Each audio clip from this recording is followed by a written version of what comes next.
Bon, j'ai pu découvrir, vous avez une carrière fulgurante, 2012, un master, formidable, faculté de Toulon, Draguignan, euh, impressionnant, 2014, la mairie de Flyers, et puis là maintenant, 2017, euh, La députation de la la 8e députation et Paris.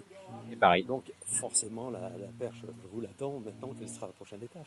Bah, écoutez, déjà, de réussir le mandat de député, ce sera une belle étape. Et puis on va attaquer les choses progressivement, mais c'est un mandat qui me va parfaitement. Je ne me suis pas fixé d'autres objectifs. Voilà. J'imagine que ça a dû changer énormément votre rythme de vie. C'est Paris, clair qu'entre un mandat de maire d'une commune de 4500, 5000 habitants et un mandat de député sur une circonscription où il y a 65 communes et plus de 120 000 habitants, les choses sont différentes. Il y a beaucoup plus de mobilité et de trajet en tant que député, puisque toutes les semaines, il y a des allers-retours à Paris qui se font, et puis ensuite, les jours où on est en circonscription, il faut arriver à faire le tour de l'ensemble des territoires. Alors, les gens l'attendent, hein, puisque en 3 mois de mandat, c'est vrai qu'il y a déjà eu quelques contacts de gens. Ouais, on vous a pas vu dans mon village. Je viendrai dans tous les villages, mais il y en a 65 et j'ai pas eu encore l'occasion d'aller partout, mais j'irai en tout cas dans les mois qui viennent. j'en profite, je tends la perche, hein, parce que nous sommes à Moustier aujourd'hui, il y a une fête formidable. J'ai annoncé que je reviendrai demain en touriste faire les boutiques, mais nous avons prochainement à Riance la fête de la courge. Oui. Donc si jamais vous passez par Riance, mais bien sûr, on sera, je pense, heureux de vous accueillir à la mairie. Ouais. N'est-ce pas, monsieur le maire? Je pense que le maire m'invitera à la fête de la courge et j'y serai, sauf impondérable, quoi, où je viendrai. Bon, on verra. On verra. Votre emploi du temps. Bon, sujet plus délicat. 6 élus FN au deuxième tour lors des dernières élections sur le Var, c'est énorme.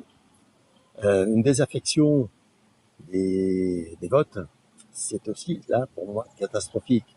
Moi qui suis un engagé et qui tient à ma carte d'électeur, que pensez-vous de cette situation et que peut faire un homme politique aujourd'hui pour remédier à cette situation?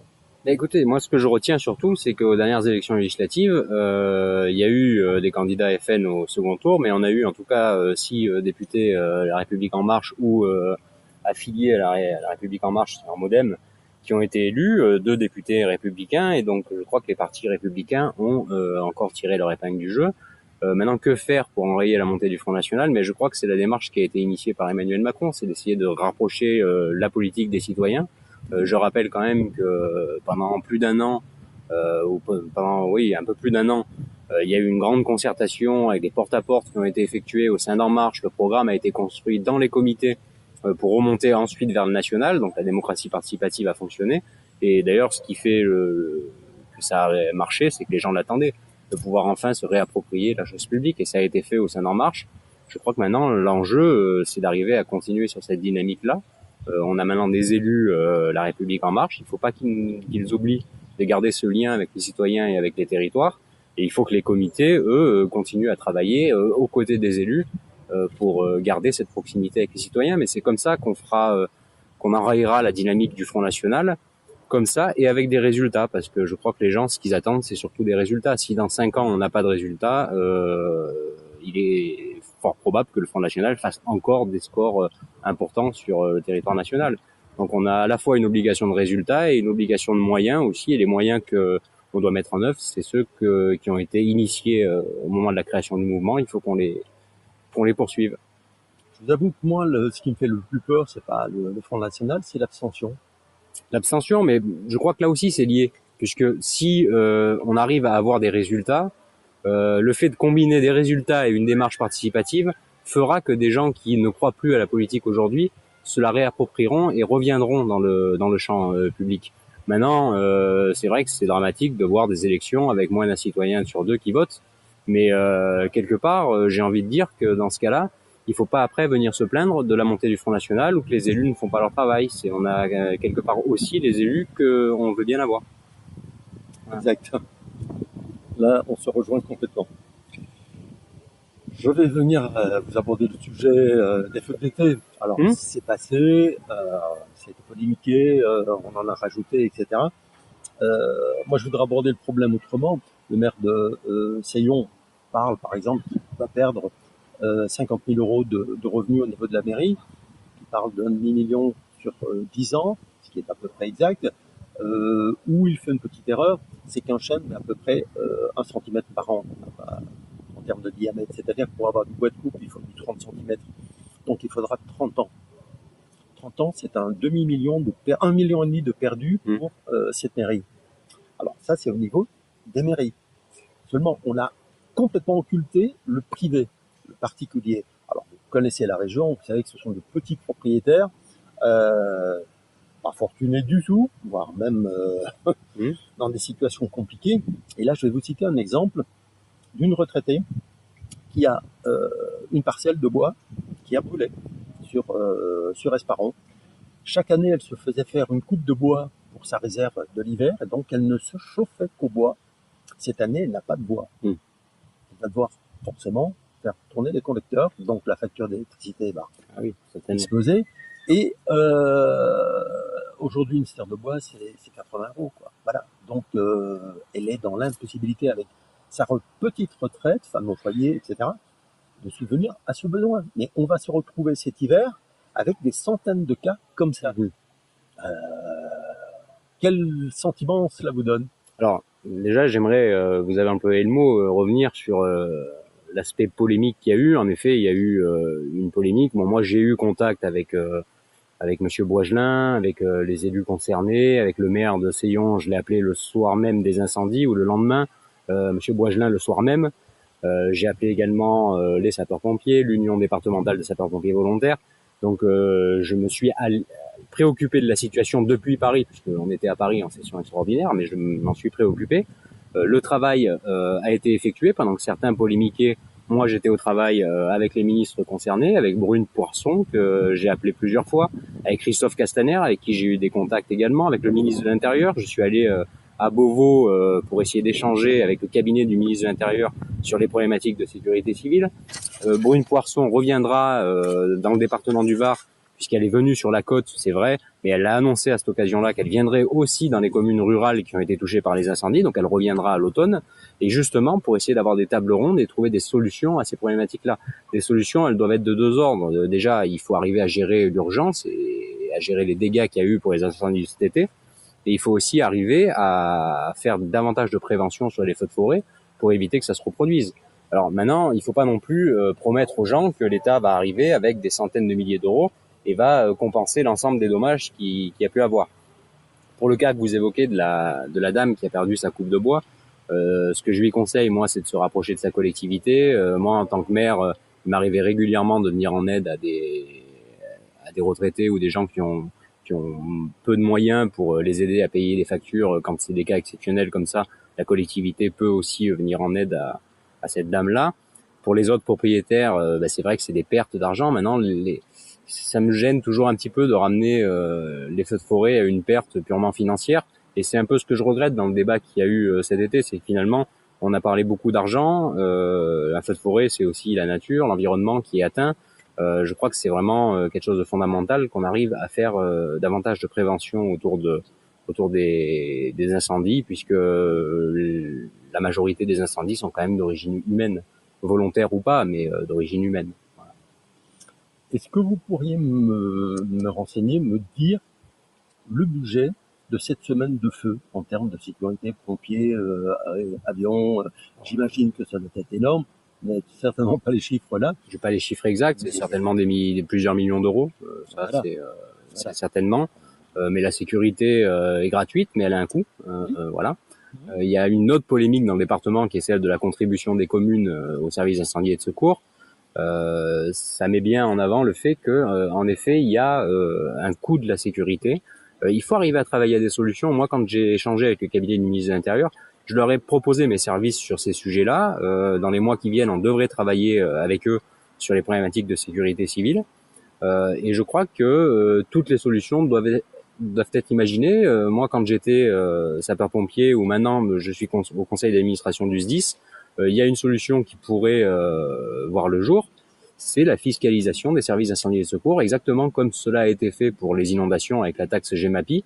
Mais cela sous-entend que si on crée un impôt pour financer les services de secours, les collectivités qui aujourd'hui financent devraient baisser leurs impôts d'autant pour que les citoyens ne payent pas deux fois le coût de la sécurité. Mais en tout cas, c'est des pistes qu'il faut exploiter parce que chacun serait justement conscient aussi que la gratuité des secours, elle n'est pas gratuite en bout de chaîne. Voilà, comme je dis, elle a un coût. C'est ce que je voulais aborder également.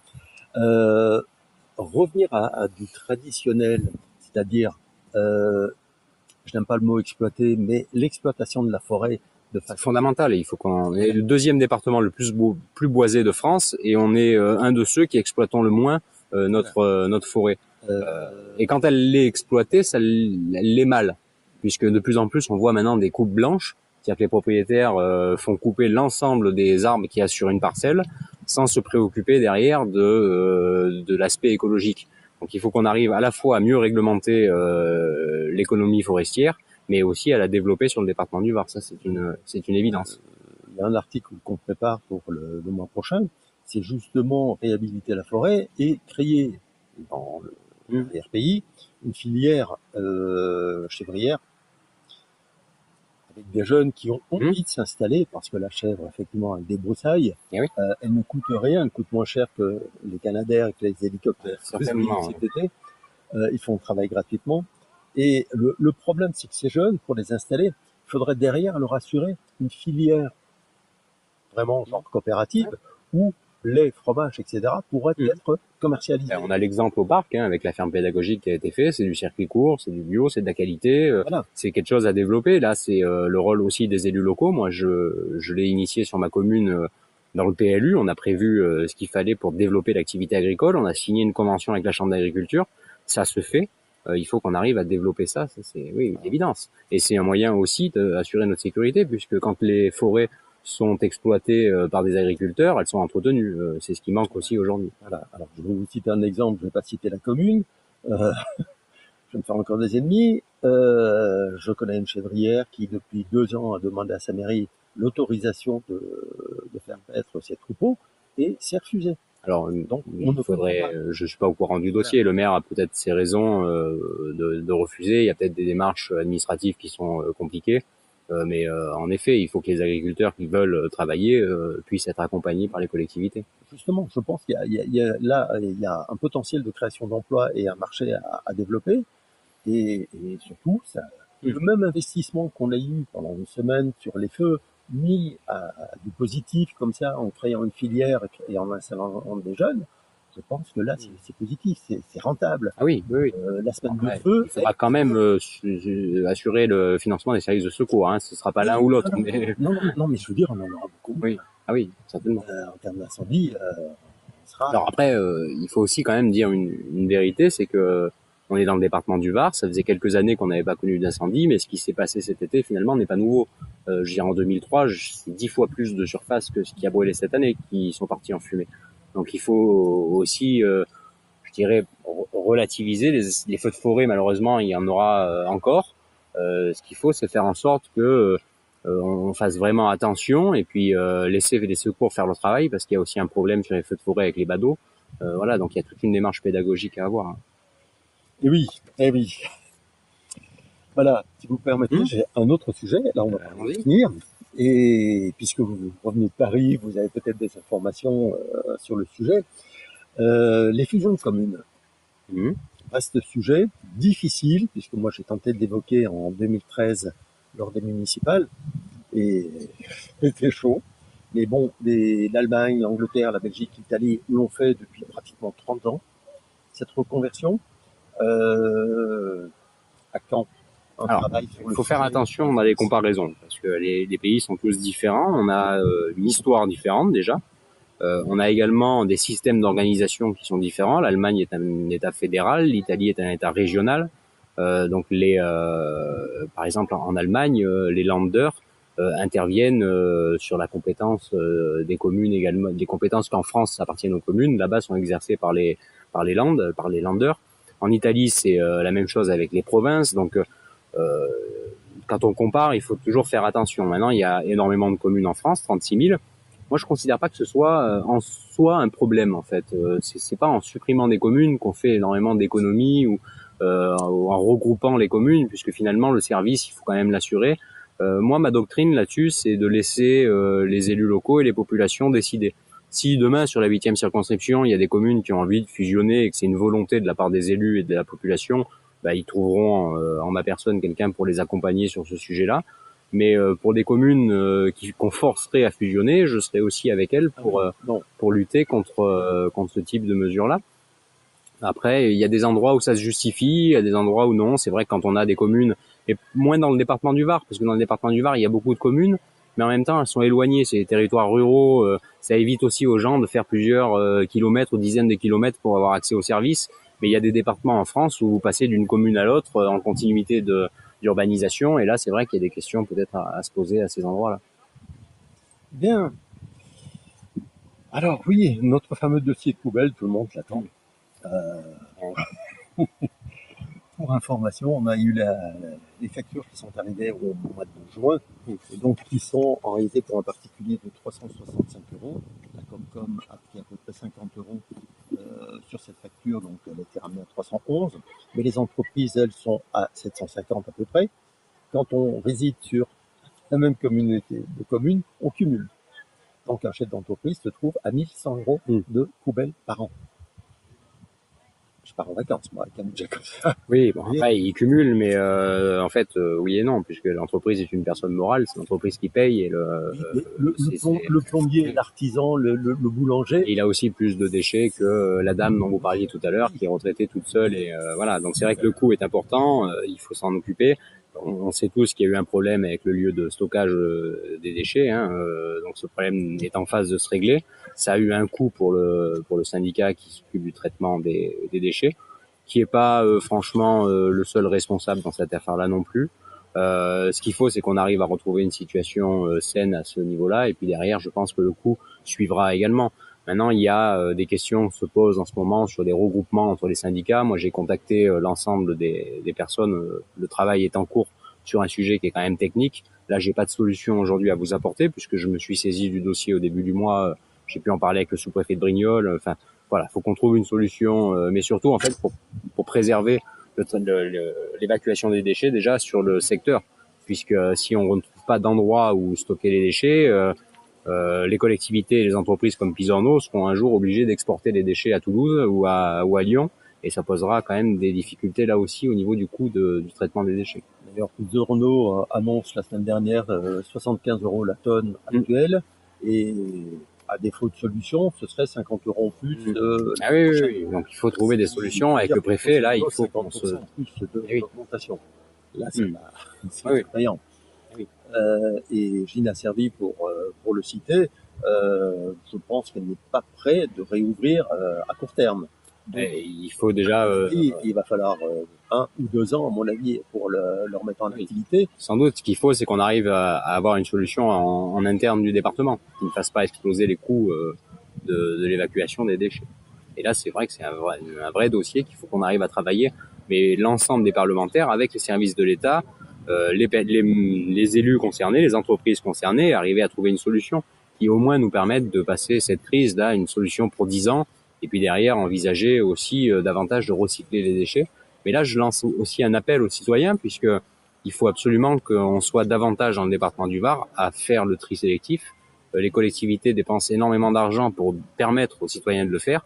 Il faut jouer le jeu. Il faut jouer le jeu. Pourquoi ? Parce que ça fait aussi baisser la taxe sur les ordures ménagères, puisque les déchets qui sont recyclés sont revendus.